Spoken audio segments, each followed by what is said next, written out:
Bugun kamina Jo'rayev School'ga bitiruv marosimiga otlanganlar. Avvaliga sochlarini mana shunaqangi qilib konus qilvoldim. Chunki bu maktabdagi ilk bitiruv kuni va bunga albatta chiroyli bo'lib borish kerak.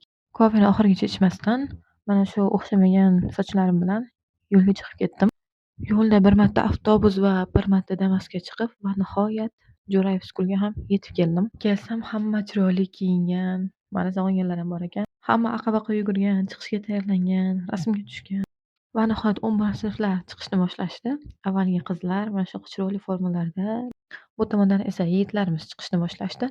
Boshlovchilar tadbirni ochib berishgandan so'ng maktab direktori, ya'ni ustozimga bir og'iz so'z berishdi va ustozim bitiruvchilar uchun o'z tilaklarini bildirdilar. Men esa bir chekkada o'quvchim bilan tadbirni kuzatib turibman.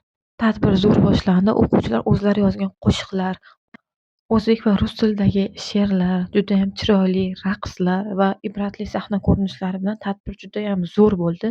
Lekin afsuski tadbirni oxirigacha qola olmadim. Lekin ishonaman, bu eng zo'r bitiruv tadbiri bo'ldi. Va men Jo'rayev School'dagi barcha bitiruvchilarga keyingi hayot yo'llarida kattakon omad tilab qolaman.